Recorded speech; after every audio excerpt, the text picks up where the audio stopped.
सारी जिंदगी माँ बाप हमारी खातिर कमाते रहे, बाप हमारी खातिर कमा कमा करके लाता रहा। आज बुरा बूढ़ा बाप हो गया तो हमसे इतना नहीं, हमारे बाजुओं को ताकत मिली है बाप की बदौलत, हमारे कदमों को ताकत मिली है बाप की बदौलत, हमें शोहरत मिली है बाप की बदौलत, हमें दौलत मिली है बाप की बदौलत। गाड़ियों में हम चल रहे हैं, अगर बाप कमा करके ना लाता, बाप ने इकट्ठा ना किया होता तो आज हम चार पहिया में चलकर नहीं जाते। अगर बाप ने नहीं कमाया होता तो आज हमारे बदन पे अच्छा लिबास नहीं होता। आज अगर बाप ने हमारे लिए दौलत इकट्ठा ना की होती तो यार फिर हम आकर के लोग अमीर कह करके ना पुकारते, जमींदार कह करके ना पुकारते। ये सारी शोहरत मिली तो तब है, तेरे बाप ने इकट्ठा किया है तेरे लिए। आज तुम्हारे हाल तो ये हो गए हैं, अगर बाप बूढ़ा हो जाता है तो यार तुमसे इतना नहीं होता कि अब तक तो बाप ने तुम्हारी खातिर कमाया है, अब जब तक बाप जिंदा रहे तुम बाप को कमा करके ला करके दो, बाप की सारी जिंदगी खिदमत करते रहो। यार जब तक बाप जिंदा रहे अब तुम्हारा फर्ज बनता है, सारी जिंदगी बाप कमाता रहा, शादियां तुम्हारी बाप ने की है,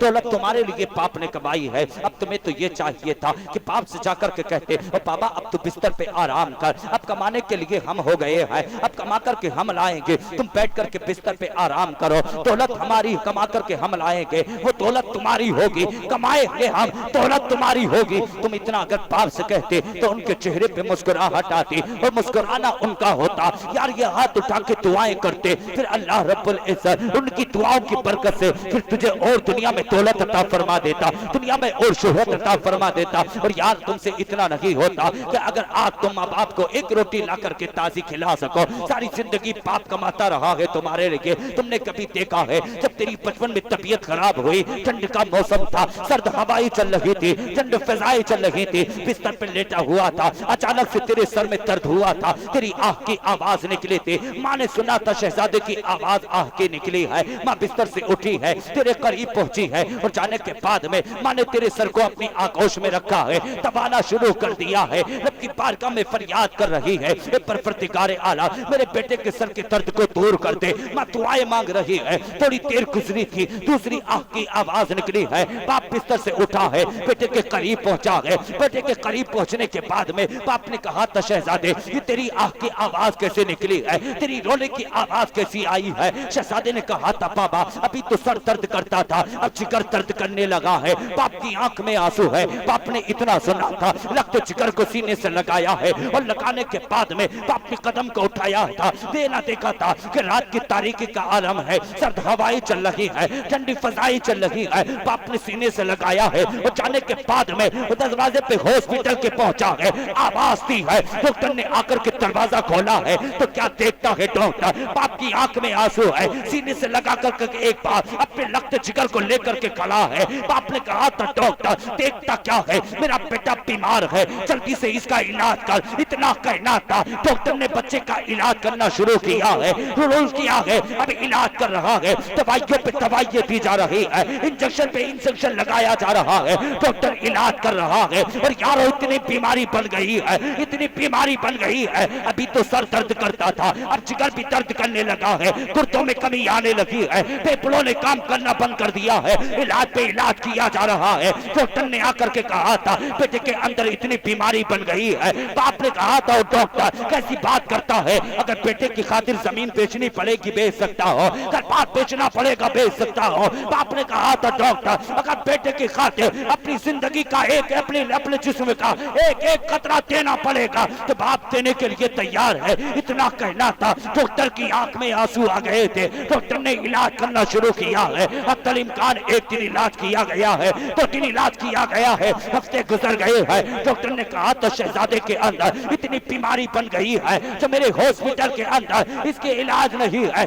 इतना कहना था। बाप ने सीने से लगाया है लगते जिगर को और उठाने के बाद में बड़े हॉस्पिटल लेकर के पहुंचा है। आज तुम बड़े आसानी के साथ बाप बिस्तर पे सो रहा है, उसके जिस्म पे हल्का लिबास है, बाप की माँ के ऊपर फटी हुई चादर है, तुम तो अच्छा लिबास ओढ़ कर अच्छा लिबास पहन करके बेहतरीन चादर ओढ़ करके और यहाँ बेहतरीन बिस्तर पे सो जाते हो। तुमसे इतना नहीं होता कि तू 100 रुपए की चादर लेके माँ के जिस्म पे जाके रुलाते, इतना नहीं होता कि 100 रुपए का लिबास लेकर के बाप के बदन पे पहना दे और या फिर तो तुम ये कहते हो कि हम दौलत जो मिली है ये हमारी बदौलत मिली है। और याद रखना तेरे बाप ने तेरी खातिर कितनी मुसीबतों को उठाया है, कितनी परेशानियों को उठाया है, बाप ने लख्त जिगर को उठाया है और उठाने के बाद में बड़े हॉस्पिटल लेकर लेकर के पहुंचा है, वो जाकर आवाज दी है, डॉक्टर निकल के बाहर आया है। बाप ने कहा था डॉक्टर मेरा बेटा बड़ा बीमार हो गया है, जल्दी से इलाज किया जाए। डॉक्टर ने इलाज करना शुरू किया है, मशीनें लगा दी गई है, मशीनें बता रही है जिगर खराब हो चुका है, गुर्दे खराब हो चुके हैं, फेफड़े खराब हो चुके हैं, कहा बीमारी इतनी बन गई है। कहा बाप ने कहा था डॉक्टर कोई ऐसी दवा लगा दे जिसमें जिगर का दर्द भी दर्द का इलाज हो, गुर्दे के दर्द का इलाज हो, सर के दर्द का इलाज हो। डॉक्टर ने कहा था कोई ऐसी दवा नहीं है जो सारे मर्ज का इलाज हर दवा में हो, कहा हर दवा अलग अलग है। बाप ने कहा था कि डॉक्टर इलाज करना शुरू कर दे। डॉक्टर ने कहा था शहजादे को लेकर वापस चले जाओ, कहा किस लिए, पैसा बर्बाद हो जाएगा, जमीनें बिक जाएंगी। बाप ने कहा था दौलत की परवाह मत कर, अगर जमीन बेचनी पड़ेगी तो बेच सकता हो, घर-बार बेचना पड़ेगा बेच सकता हो। बाप ने कहा था शहजादे के खातिर अगर जिस्म का खून देना पड़ेगा देने के लिए तैयार हो। कहा डॉक्टर इलाज करना तो तेरा काम है मगर शिफा देना ये परवरदिगार का। तकबीर, नारे रिसालत, हस्मते वालिदैन, हस्मते वालिदैन। मुकम्मल हो गया, मगर गुफ्तगू पूरी कर ले, मचल के बोले सुभान अल्लाह। अगर सुनने के मूड में है सारा मजमा हाथ उठा के, अगर समझ में आ रही तो मचल के बोले या रसूल अल्लाह। माशाअल्लाह सब सुनने के मूड में है।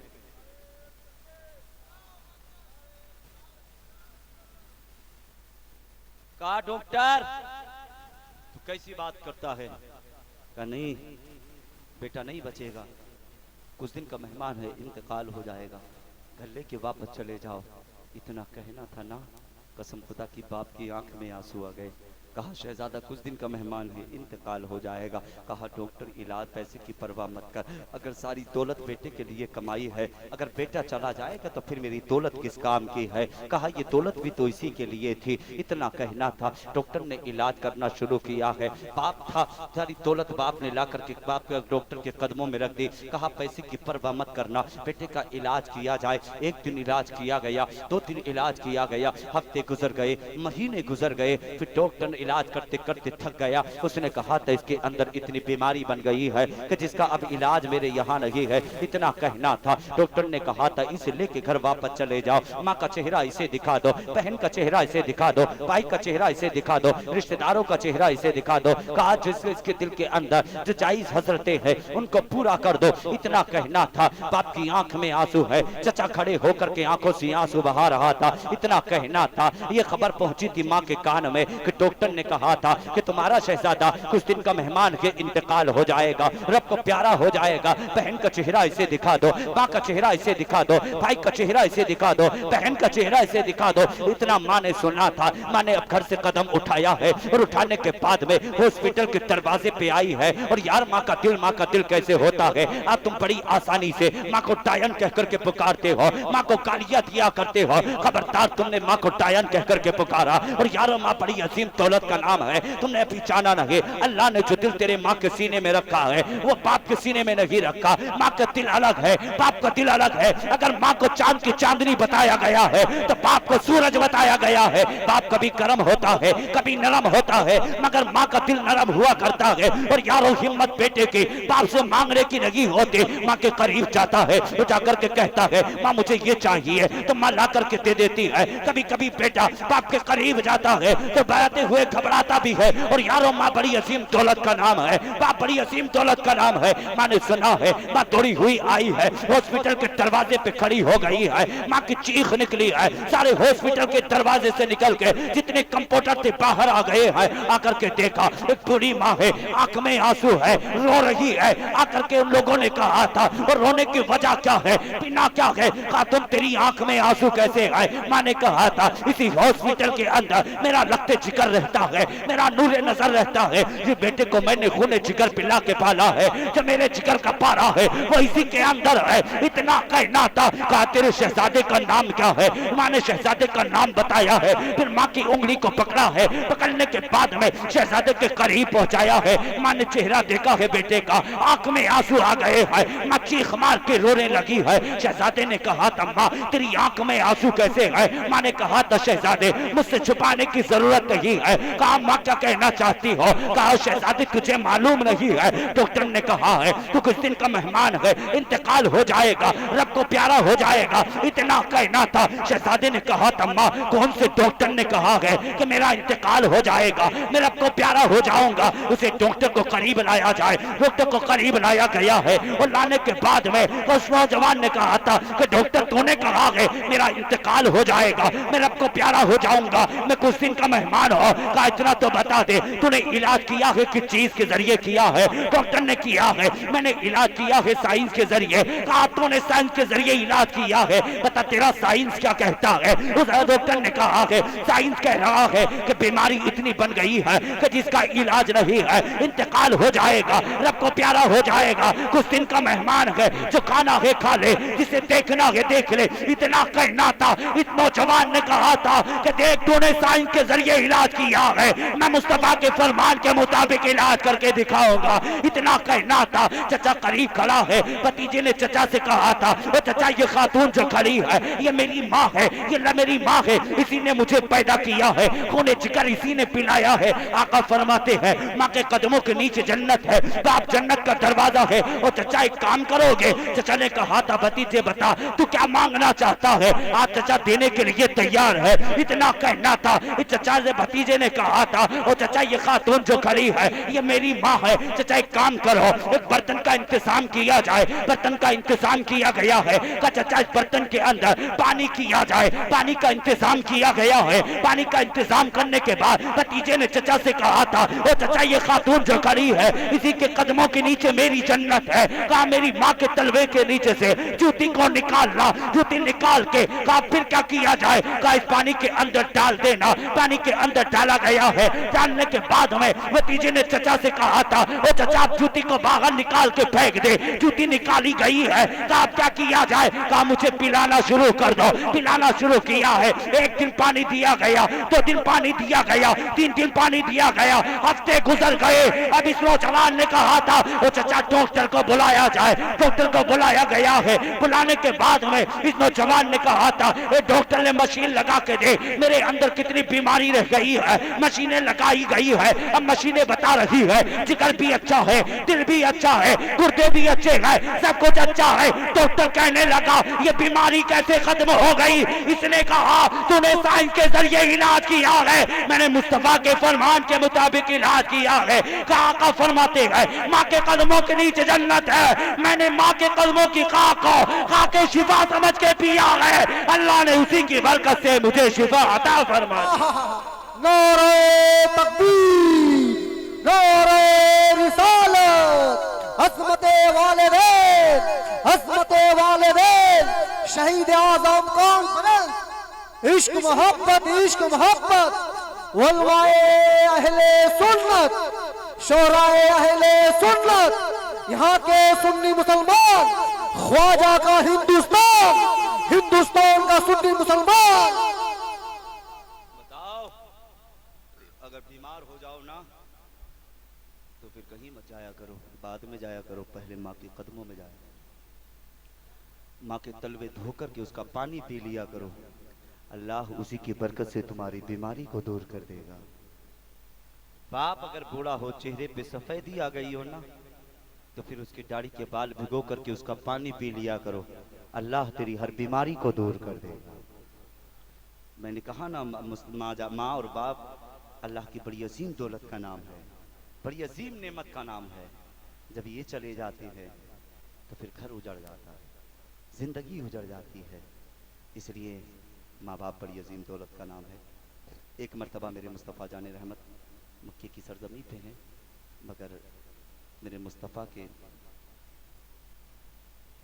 माथे में एक पत्थर लगा जिसकी बिना पर मुस्तफ़ा जाने रहमत के सर मुबारक से खून बहना शुरू हुआ। खून बहना शुरू हुआ, मेरे मुस्तफ़ा मस्जिद नबी की दीवार से लग के बैठ गए।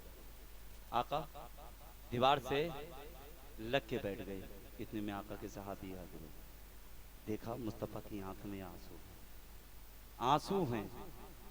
आका के सहाबी फरमाती सरकार मुस्तफ़ा जान रहमत आपके कदमों पे हमारी मोहब्बत कुर्बान, हमारे बच्चों की मोहब्बत आपके कदमों पे कुर्बान। सरकार आपकी आंख में आंसू कैसे? आका किसने रुलाया? सरकार किसने रुलाया? मेरे मुस्तफ़ा फरमाते हैं ओ मुझे दुनिया के गम ने नहीं रुलाया। फिर आका फिर रोए क्यों? आका फरमाते हैं आज मुझ मोहम्मद की माँ आमना की याद आ गई है। मुझ मोहम्मद की माँ आमना की याद आ गई है। सरकार फरमाती कहा इसलिए अगर मुझ मोहम्मद को अगर आमना देखती सीने से लगाती फिर मोहम्मद के माथे को चूम लेती, लबों को चूमती। आका फरमाते हैं मेरे मुस्तफ़ा जाने रहमत कितना प्यार करती है मेरे मुस्तफ़ा भी। अब एक बात तो बता दो, वही आका तो फरमाती है माँ के कदमों के नीचे जन्नत है।